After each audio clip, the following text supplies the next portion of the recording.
आडवा पाडा म्हणजे निवडणुकीत आडवा पाडा, नाही तर वेगळं काय ते करायचं. तसं अतुल कलाकार आहेत, करू शकतात.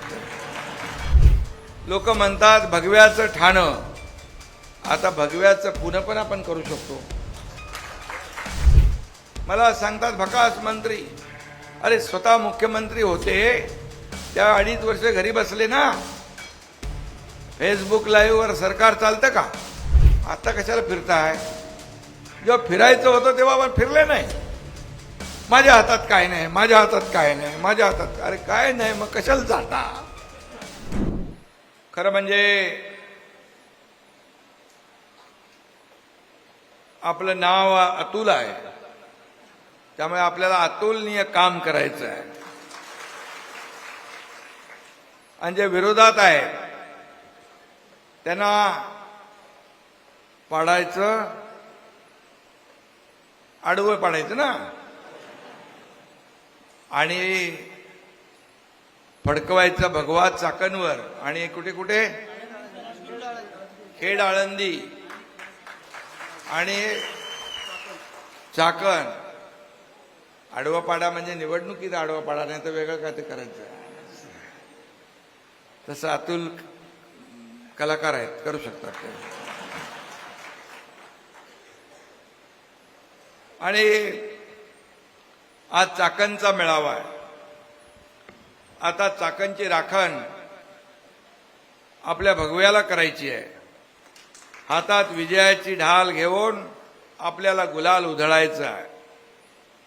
लोक म्हणतात भगव्याचं ठाणं, आता भगव्याचं पुणं पण आपण करू शकतो. निवडणुका कार्यक्रम जाहीर झालाय, सुपारी फुटलेली आहे, लगीन गाईला सुरुवात झालेली आहे.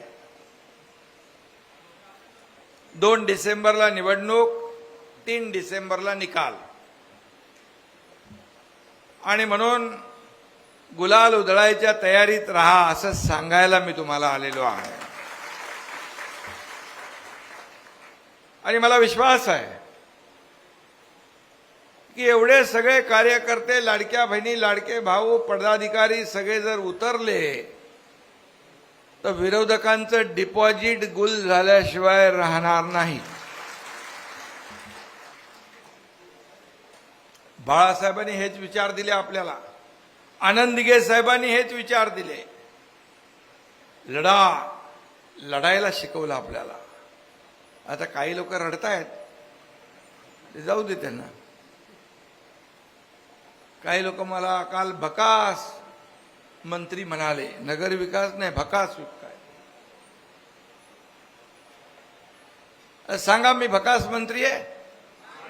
2.5 वर्षामध्ये या एकनाथ शिंदेनी पायाला भिंगरी लावून महाराष्ट्र पालथा घातला की नाही? माझ्या लाडक्या बहिणींची योजना सुरू केली की नाही? शेतकऱ्यांच्या मागे उभा राहिला की नाही? सगळ्या लोकांच्या मागे योजना सांगायला गेलो तर दिवस कमी पडेल. लेक लाडकी लखपती, लाडकी बहीण योजना, एसटी मध्ये सवलत, या ठिकाणी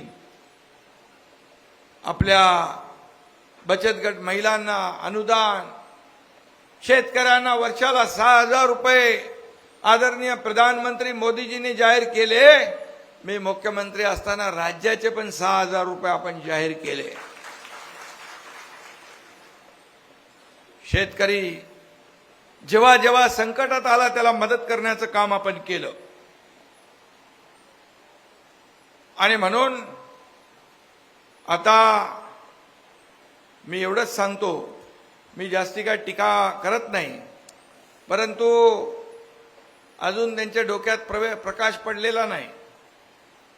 मला सांगतात भकास मंत्री, अरे स्वतः मुख्यमंत्री होते त्या 2.5 वर्ष घरी बसले ना, फेसबुक लाईव्ह वर सरकार चालतं का? फेस टू फेस काम केलं पाहिजे. मी मुख्यमंत्री असताना जेव्हा निवडणुकीमध्ये आम्ही वचननाम्यात सांगितलं की शेतकऱ्यांचं कर्ज माफ करणार, आम्ही ते कधी विसरणार नाही. त्याची प्रक्रिया सुरू झाली आहे आणि शेतकऱ्यांचं कर्ज माफ होणार. आता कशाला फिरताय? जेव्हा फिरायचं होतं तेव्हा आपण फिरले नाही.